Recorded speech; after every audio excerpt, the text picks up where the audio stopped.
I never thought I, 25F, would be writing this post, but the events of the past few months have forced me to share my story.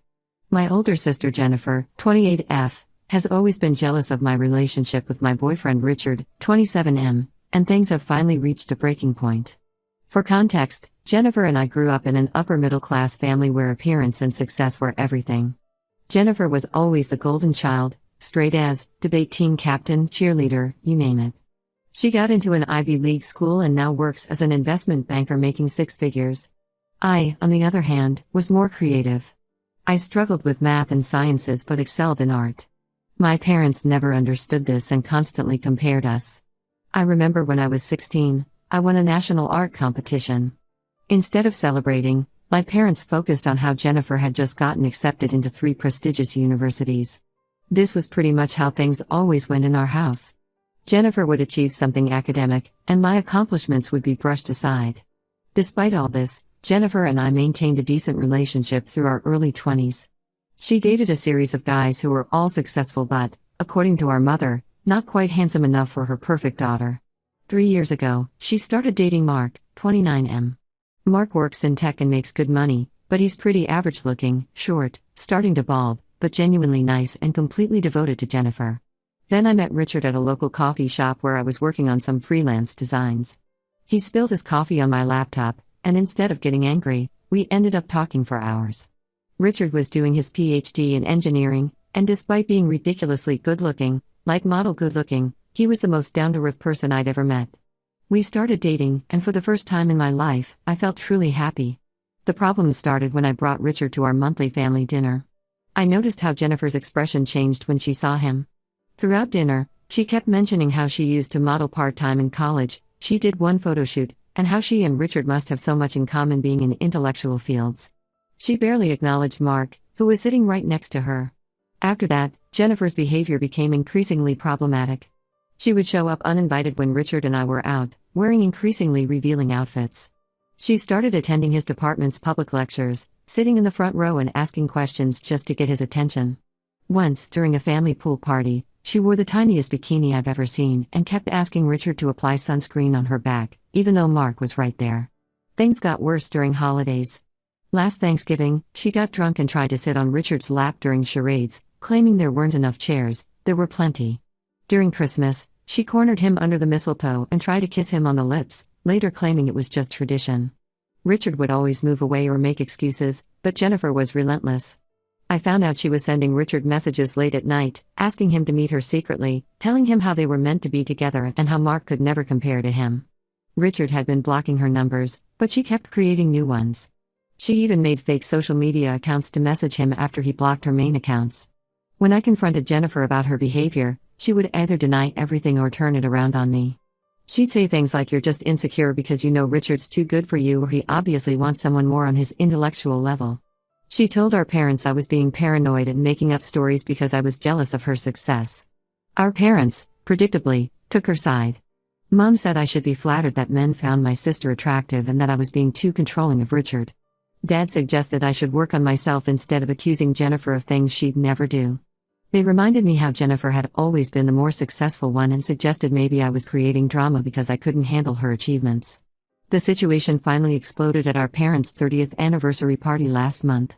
Richard went to the kitchen to get more ice, and I followed a few minutes later because he was taking too long. I found Jennifer pressing herself against him, trying to kiss him while he pushed her away. Richard looked relieved when he saw me and immediately told me Jennifer had been harassing him for months. He showed me all the messages she'd sent him, which he'd saved just in case something like this happened. I was furious but also knew I needed to be smart about this. Instead of confronting Jennifer directly, I reached out to Mark. We met for coffee, and I showed him everything: the messages, pictures of Jennifer's inappropriate outfits, videos from family gatherings showing her behavior toward Richard. Mark was devastated but admitted he'd had suspicions. He revealed that Jennifer had been telling him a completely different story, that Richard was pursuing her and she was just trying to gather evidence to show me what a cheater he was. Mark did some digging and found hundreds of unsent drafts on Jennifer's phone, all messages to Richard that she'd written but hadn't sent. He also found a hidden folder of photos she'd taken of Richard without his knowledge. That was the last straw for Mark. He broke up with Jennifer the next day, telling her exactly why. Jennifer completely lost it. She showed up at our parents' house, crying hysterically, claiming I had manipulated Mark and destroyed her relationship because I was jealous of her success. Our parents bought her story completely. They called me horrible names, said I was dead to them, and told me I needed to apologize to Jennifer and help her get Mark back. When I refused, they cut me off completely, financially and emotionally. They said I was written out of their will and no longer welcome in their house. They even called my freelance clients and told them I was unstable and shouldn't be trusted. Thankfully, my clients didn't believe them. Richard has been my rock through all of this. He helped me move into his apartment and has been supporting me while I rebuild my client base. He says he's never been more certain about our relationship, despite all the drama Jennifer caused. Jennifer is still playing the victim on social media, posting quotes about betrayal and how blood isn't always thicker than water. Some relatives have taken her side, but others saw through her act after I shared the evidence. I don't regret exposing her behavior. She tried to steal my happiness because she couldn't stand seeing me with someone she thought should be hers. I'm done with Jennifer and my parents. Some people have suggested family therapy, but I don't see the point. How do you repair a relationship with people who never believed in you in the first place? Update 1 First, I want to thank everyone who commented on my original post. Your support has meant everything during this difficult time. The past 2 weeks have been absolute chaos, and I need to share what's happened. The situation with Jennifer has escalated beyond anything I could have imagined. Last Tuesday, she showed up at Richard's university where he teaches engineering. She came during his office hours, wearing a tight dress and heels, claiming she needed to clear things up with him. When Richard's graduate assistant told her he was in a meeting with other faculty members, Jennifer started screaming that he was avoiding her and that they needed to tell everyone the truth about their relationship. The graduate assistant said Jennifer was hysterical, throwing papers off Richard's desk and knocking over his awards. She kept screaming about how Richard had pursued her for months, how they had secret meetings, and how I was too naive to see what was happening. Richard heard the commotion from his meeting down the hall and came out to find Jennifer trying to get into his private office. When he told her to leave, she started crying and tried to throw herself into his arms, saying things like "You don't have to pretend anymore and I know you love me more than her." Security had to physically remove her from the building. The whole scene was captured on the department's security cameras, which has turned out to be a blessing in disguise. The footage clearly shows Jennifer as the aggressor and Richard maintaining his distance. Richard's department head was incredibly understanding, but he had to file an incident report. Jennifer is now banned from the entire campus. But that was just the beginning. After the university incident, Jennifer started a vicious smear campaign. She created a fake email account and sent a mass email to everyone in our social circle, including Richard's colleagues and my clients, claiming that Richard had been having an affair with her for months. She even photoshopped pictures to make it look like they were intimate, taking innocent group photos from family gatherings and editing them to look inappropriate. Thank goodness Richard is meticulous about documentation. He had saved every harassing message, every fake account she made, and even installed security cameras at his apartment months ago when Jennifer started showing up uninvited. The footage shows multiple instances of her trying to break in when we weren't home, including one time when she tried to climb up the fire escape at 2 a.m. Mark reached out to me yesterday with even more disturbing information. He was going through old emails and found messages from Jennifer to his ex-girlfriend from 2 years ago. Apparently, Jennifer had systematically worked to break them up too, sending the ex anonymous messages claiming Mark was cheating, creating fake dating profiles with Mark's photos, and even hiring someone to flirt with him at a bar so she could take pictures and send them to his ex. Mark is devastated, realizing that Jennifer's issues run much deeper than any of us knew. Our parents' response to all this has been infuriating. When the university called them about Jennifer's behavior, they're still listed as her emergency contact. They claimed she was having a mental breakdown because of my cruel lies about her. They're paying for her to see some expensive therapist who, according to them, diagnosed Jennifer with temporary stress-induced psychosis caused by my emotional abuse of her. They've blocked my number and even moved to a new house, telling relatives not to give me their address because they're afraid I'll harass them like I harassed Jennifer. In the middle of all this chaos, something wonderful happened. Richard proposed last night. We were at home, eating takeout and watching old movies. We'd been avoiding going out too much because of Jennifer, when he got down on one knee. He said he wanted to show everyone that nothing could break us apart, especially not Jennifer's desperate attempts to cause drama. The ring is beautiful, simple and elegant, exactly what I would have chosen for myself. I posted about our engagement on social media, mainly because most of our friends have been wondering how we're doing since Jennifer's meltdown. Within hours, Jennifer had created at least 10 fake accounts to comment on the post. She claimed Richard was a cheater, that he'd been secretly meeting her for months, that I was stealing her soulmate. She even posted a lengthy rant about how Richard had confessed his love for her during their secret meetings and was only marrying me because I was blackmailing him. The support from our real friends has been overwhelming. Many of them have watched Jennifer's behavior become increasingly erratic over the years and are finally speaking up. Several have come forward with stories about Jennifer trying to flirt with their boyfriends or husbands, always targeting the most attractive ones. Even our cousin Sarah admitted that Jennifer had tried to seduce her husband at their wedding rehearsal dinner. Richard's family has been incredible through all of this. His parents invited me to stay with them when Jennifer started her harassment campaign, and his sister has become one of my closest friends. His mom even offered to help plan the wedding, saying she's always wanted a daughter who was actually sane. She has strong opinions about Jennifer. The only bright side to all this drama is that it's shown me who my real family is. Richard's family has welcomed me with open arms, treating me with more love and respect than my own parents ever did. Our true friends have stood by us, seeing through Jennifer's lies and manipulation. I've started therapy, not the same therapist as Jennifer, obviously, to deal with all this. Richard and I are also looking at houses in different cities, thinking it might be time for a fresh start away from all this drama. We're not running away, we're choosing to build our life somewhere Jennifer can't reach us. The saddest part is that I don't even recognize my sister anymore. The Jennifer I grew up with was manipulative and spoiled, yes, but this new version of her is something else entirely. I'm not sure if she's truly having a mental break or if this is just who she's always been, finally exposed for everyone to see. Update: 2 things have taken an unexpected turn in the past few weeks.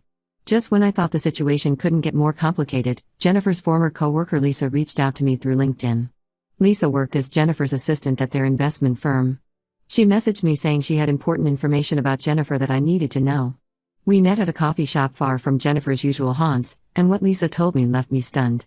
Apparently, Jennifer had been having a months-long affair with their married boss, James Wilson, 45M. James is exactly Jennifer's type: tall, handsome, wealthy, and powerful. He's also been married for 15 years with 3 kids. Lisa showed me security footage from their office building. She had access to it because of her position as an assistant. The footage showed multiple instances of Jennifer and James in compromising situations: late-night meetings in his office, making out in the parking garage, sneaking into supply closets during lunch breaks. Lisa had saved these clips because James had been trying to fire her unfairly, and she was gathering evidence of his misconduct. But that wasn't all. Lisa also showed me emails between Jennifer and James, forwarded from the company's server. In these emails, Jennifer talked about how she was stuck with Mark, who she called boring and ugly, and how she deserved someone more attractive like James. She even complained about me and Richard, calling us the Beauty and the Beast in reverse and plotting ways to break us up so she could have a shot with him. While I was processing this information, Jennifer escalated her campaign against Richard and me. She actually hired a private investigator to follow us. We only found out because the pie had a conscience. He contacted Richard to let him know that he'd been hired to dig up dirt on us, but all he found was evidence of Jennifer stalking us. He gave us copies of photos showing Jennifer parked outside our apartment at odd hours, following us to restaurants, and lurking around Richard's university wearing different disguises. We took this evidence, along with Lisa's information, to the police and finally got a restraining order against Jennifer. She's now legally required to stay at least 500 feet away from us and can't contact us through any means. The real bombshell came when I decided to contact James's wife, Rachel. I found her on Facebook and sent her all the evidence, the security footage, the emails, everything. Rachel was devastated but grateful. She confronted James at a company dinner in front of all their colleagues. James tried to deny everything until Rachel started playing the security footage on the restaurant's big screen. She had reserved the private room with the AV system specifically for this. The fallout was massive. James was forced to resign to avoid a scandal. Jennifer was fired for creating a hostile work environment after multiple employees came forward with complaints about her behavior. Rachel filed for divorce the next day, and from what I hear, she's taking James for everything he's worth. Jennifer showed up at our parents' house with packed bags, mascara running down her face. She admitted to the affair, claiming James had manipulated her. He hadn't. The emails proved she was the aggressor. She begged them to let her move back in because she had nowhere else to go. That's when my parents finally saw Jennifer for who she really is. They called me for the first time in months, leaving a tearful voicemail apologizing for not believing me about her behavior. Mom admitted that they had enabled Jennifer's worst qualities her entire life, and now they were seeing the consequences. Dad sent me a long email detailing all the times they should have stepped in but didn't, all the times they dismissed my concerns and praised Jennifer's toxic behavior. They want to meet and talk things through. Richard thinks I should hear them out, saying that their apology seems genuine. He believes people can change when they're faced with undeniable evidence of their mistakes. But I'm not ready. The damage they caused by choosing Jennifer over me time and time again, by dismissing my feelings and gaslighting me about her behavior, that's not something a simple apology can fix. Through all this, Richard has been my rock. We're moving forward with wedding plans, though we're keeping the details private to prevent Jennifer from causing more drama. His family has been amazing, especially his mom, who checks on me daily and has become the mother figure I always needed. I'm not sure what happens next. Jennifer's life is imploding, my parents are finally seeing the truth, and I'm finally free from the drama that's dominated the past few months. Part of me feels vindicated, but mostly I just feel sad for the family relationship I never really had. Richard says I should take time to process everything before making any decisions about my relationship with my parents. For now, that's exactly what I plan to do. Their apologies, while appreciated, don't erase years of choosing Jennifer over me. Final update: I wasn't planning to update again, but recent events made me feel I needed to share what's happened. Last week, I received a series of frantic calls from my parents that changed everything. Apparently, Jennifer has disappeared with James, her former married boss. After his divorce was finalized and he lost almost everything to his ex-wife Rachel, James somehow managed to reconcile with Jennifer. According to my parents, Jennifer and James emptied their bank accounts, sold their cars, and vanished without a trace. The only evidence they left was a short email to my parents saying they were starting fresh where no one could judge their love. The irony of the situation isn't lost on me. Jennifer, who spent months trying to break up my relationship with Richard because he was too handsome for me, has run away with a now broke, disgraced executive who lost his family, job, and reputation because of their affair. My parents showed up at our doorstep last Sunday, looking desperate and aged. Mom was crying, saying they tried every possible way to find Jennifer. They'd hired private investigators, contacted the police, and even reached out to Jennifer's old friends from college. No one knows where she and James went. Dad kept saying they were worried James might be manipulating her, conveniently forgetting how Jennifer was always the manipulator in every situation.